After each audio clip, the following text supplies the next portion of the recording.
बालाघाट के कटंगी में पंजाब के मुख्यमंत्री सरदार भगवंत मान ने आम आदमी पार्टी के प्रत्याशी प्रशांत मेश्राम के समर्थन में भव्य रोड शो किया। रोड शो श्री कृष्ण मंदिर से शुरू हुआ और बस स्टैंड पर जाकर खत्म हुआ। रोड शो में आपके राष्ट्रीय संगठन महासचिव और राज्यसभा सांसद डॉ. संदीप पाठक भी मौजूद रहे। इसके अलावा पंजाब के विधायक और सह प्रभारी रजनीश दहिया भी शामिल हुए। बस स्टैंड पर आम सभा को भी भगवंत मान ने संबोधित किया। जैसे ही रोड शो शुरू हुआ, भगवंत मान ने हाथ जोड़कर जनता का अभिवादन किया। लोगों ने आम आदमी पार्टी और अरविंद केजरीवाल के समर्थन में जमकर नारेबाजी की। रास्ते में लोग पंजाब के मुख्यमंत्री को देखने अपने घरों की छतों पर नजर आए। सरदार भगवंत मान आपके बीच पहुंच चुके हैं।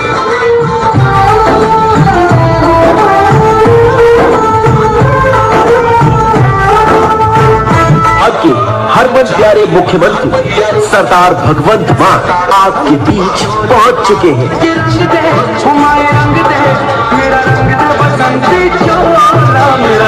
पंजाब के हरमन प्यारे मुख्यमंत्री सरदार भगवंत मान आपके बीच पहुंच चुके हैं।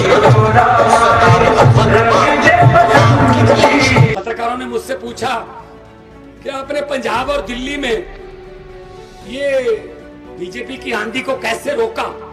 मैंने कहा जी बहुत ही सिंपल है। कहते कैसे रोका। मैंने कहा जी उनका चुनाव चिन्ह क्या है बीजेपी का। बोले जी कमल का फूल। मैंने कहा आम आदमी पार्टी का चुनाव चिन्ह क्या है। बोले जी झाड़ू। मैंने कहा जी कमल का फूल कहाँ उगता है। कहते जी कीचड़ में। मैंने कहा झाड़ू क्या काम करता है। कहते जी कीचड़ की सफाई। मैंने कहा जी हमने झाड़ू से कीचड़ की सफाई कर दी, पंजाब और दिल्ली में कमल उगे ही नहीं। भाई साहब पंजाब में 117 सीट हैं, 92 आम आदमी पार्टी के पास हैं, बीजेपी के पास 2 हैं। स्कूटर पर भी आ सकते हैं उनके विधायक। 2 सीटें हैं भाई साहब। ऐसी सफाई करता है झाड़ू। तो इसलिए ये अभी 2-3 दिन में ना अपना सारा बारूद जो इनके पास है, जो सारा माल है वो निकालेंगे। आपके पास आएंगे, आपके पास आएंगे। तो मैं हाथ जोड़ के विनती करता हूं, जब आएंगे मना मत करना।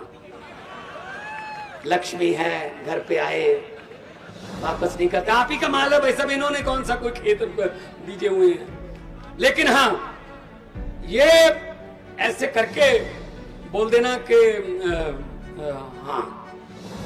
और 17 तारीख को पोलिंग बूथ में जाके झाड़ू वाला बटन दबाकर कर देना कि हाँ।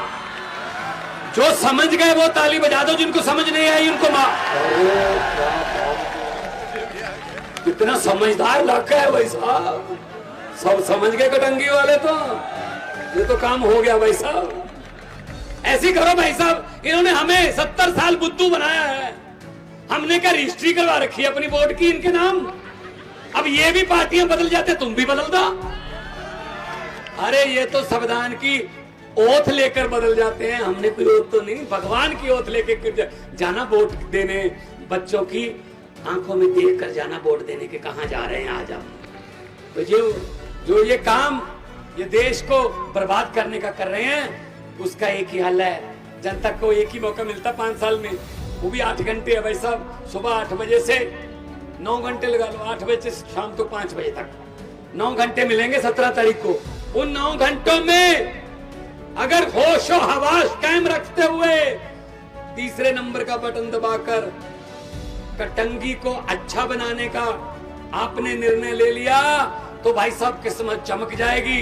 वरना चल रहा है भाई साहब 18 साल मामा चल गया, फिर कोई और आ जाएगा, चलता रहेगा ऐसे 70-75 साल में। तो इसीलिए मैं कहने आया हूं कि इनके जुमलों में मत आना, इनकी बातों में मत आना। ये तो भाई साहब मतलब इनका कोई दीन ईमान नहीं है। ये तो लड़ाने का काम करते हैं, वोट मांगते नहीं है। इससे पहले तो कोई वोट भी नहीं मांगने आता था, ऐसे वोट पड़ जाते थे। ये तो अरविंद केजरीवाल है जिसने इनको हेलीकॉप्टर से नीचे उतारा कि आओ नीचे वरना कुछ और हो जाएगा। झाड़ू आ गया है और झाड़ू वाले आ गए हैं। घर घर में नौकरी मिलेगी, बिजली मुफ्त मिलेगी, बिजली 24 घंटे मिलेगी। और सबसे बड़ी बात भ्रष्टाचारियों को बख्शेंगे नहीं। पंजाब में हमने एक फोन नंबर दे रखा है कि कोई आपको सरकारी दफ्तर में बाबू अगर कोई पैसे मांगता है तो मना मत करना, जेब में हाथ डाल के मोबाइल निकाल के उसकी फोटो खींच के हमारे पास भेज देना, बाकी काम हम 450 से ज्यादा अधिकारी जेल में बैठे हैं भाई साहब, 450 से ज्यादा, और 37,568 सरकारी नौकरियां देके आपके सामने खड़ा हूं सिर्फ 1.5 साल में। सिर्फ 1.5 साल में काम करना हो तो भाई साहब कोई प्रॉब्लम नहीं। सरकारों के पास पैसे की कमी नहीं होती, नीयत की कमी होती है बस सरकारों के पास। अगर नीयत हो तो सब कुछ हो जाता है, अगर नीयत ना, ये पब्लिक है भाई साहब, जनता है। लोकतंत्र में लोग बड़े होते हैं, लोग जब चाहें आदमी अर्श पर, और बीजेपी की तरह अहंकार करे तो लोग कहते हैं आजा बेटा फर्श पर।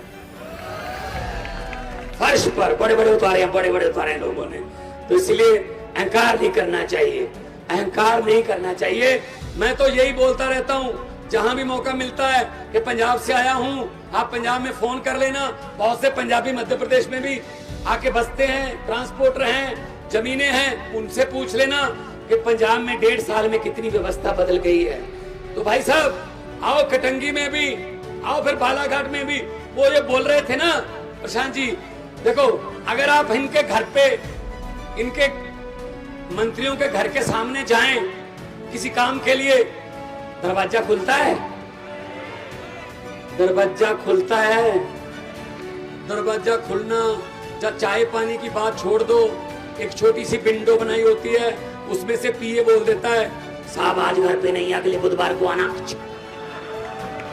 अरे यार बात तो सुन ले। नहीं कोई बात नहीं, कोई बात नहीं, कभी दादे की कभी पोते की। अब ये आपका दरवाजा खटखटाएंगे, कटंगी वालों अंदर से दरवाजा मत खोलना, अंदर से ही बोल देना हम भी आज घर पे नहीं है, 17 तारीख के बाद आना। तो इनको भी पता चले कि किसी दर से खाली वापस जाने का क्या दर्द होता है, इनको भी पता चलना चाहिए। तो ये बात आपके सामने इतना, ये मैं सभी प्रत्याशियों को बधाई देता हूं। ये लोग दिहाड़ी पे नहीं है, ये लोग किसी लालच दे के नहीं आए हुए, इनकी आंखें बता रही हैं और इनका जोश बता रहा है कि इनका बस चले तो आज रात को वोट डलवा लो जी, वोट डालने को दिल कर रहा है। दोस्तों ये नेता लोग जनता को ऐसा समझते हैं कि इनका क्या है, ये याददाश्त इनकी कमजोर होती है जनता की, ये भूल जाते हैं। आखिरी वाले 2-3 महीने इनको याद रहते हैं, इसीलिए आखिर में आपको लॉलीपॉप देते हैं। जैसे कि बीजेपी ने दिया लॉलीपॉप के 200 रुपये गैस सिलेंडर सस्ता, लेकिन ये नहीं बताया महंगा कितना किया था। तो हम लोग हैं, हमें लगता है यार सस्ता कर दिया, कमाल है। एक बात मेरी याद रखना, आज 17 तारीख को जब वोट डालने जाओगे तो याद रखना, भगवंत मान ने ये बात कही थी, ये लॉलीपॉप देते हैं आखिर में 2-3 महीने के लिए।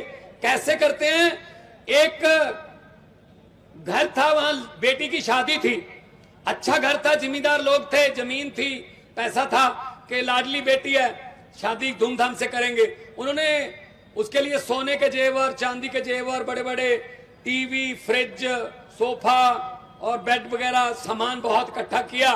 कल बारात आनी थी, आज रात को डाकुओं को पता चल गया कि इस घर में बहुत माल है, वो ट्रक लेकर आ गए और ट्रक में पूरा सामान भर लिया। लड़की वालों को, परिवार को एक कमरे में बंद कर दिया, पूरा सामान ट्रक में भर के डाकुओं के सरदार ने कहा कि लड़की का परिवार किस कमरे में बंद है, ये याद रखना वोट देने से पहले। तो उन्होंने कहा जी इस कमरे में बंद है, खोलो इसको। कमरा खोला तो डाकुओं का सरदार अंदर गया, किस लड़की की शादी है? वो डरती डरती खड़ी हुई, जी मेरी शादी है। डाकुओं के सरदार ने जेब में हाथ डाला, 100 रुपए का नोट निकाला और बोले जी बेटा मेरी तरफ से शगन है, आपकी जिंदगी मंगलमय हो, बहुत बहुत आशीर्वाद। वो सारा सामान लूट के चले गए।